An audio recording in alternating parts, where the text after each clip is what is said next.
Romantic হবেন স্ত্রীর সাথে। বিশ্বনবী মা আয়েশার সাথে দৌড়াদৌড়ি করতেন রাতে। সহিহ হাদিস। একদিন বললেন চলো কে দৌড়াতে পারে, ওটা কে ধরতে পারে। দুইজন দৌড়, বিশ্বনবী আস্তে দৌড় দিলেন, মা আয়েশা আগে ধরে ফার্স্ট হলেন।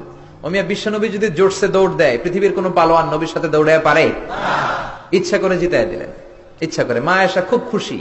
বিশ্বনবী চাইলেন একটু খুশি হোক, জিতায় দিলাম আর কি, সমস্যা কি। তার 7 বছর পরের ঘটনা।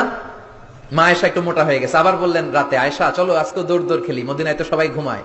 মা আয়েশা মহা খুশি, ভাবছে ওই দিনও হারাইছে, আজকেও হারাবে। বিশ্বনবী মনে মনে বলে আজকে নো চান্স, আজকে চান্স দিব না। তো চলো ওই পিলার ধরি, দুইজনে দৌড়। বিশ্বনবী চান্স দেয় নাই। সাহাবারা বলতেন বিশ্বনবী যদি ঘোড়া হাঁকাতেন, জোরে ঘোড়া হাঁকালে 1-2 মিনিটের ব্যবধানে সাহাবারা বলতেন আমাদের ঘোড়াগুলো পিছনে থাকতো, সামনে দেখতাম আমরা শুধু ধোঁয়া আর ধোঁয়া। বিশ্বনবী ওনার ঘোড়া নিয়ে যে কয় মাইল সামনে চলে গেছে আমরা নিজেরাও জানি না। কি পালোয়ান! মক্কার সবচেয়ে বড় কুস্তিগিরকে 3টা আছাড় মেরেছিলেন উনি।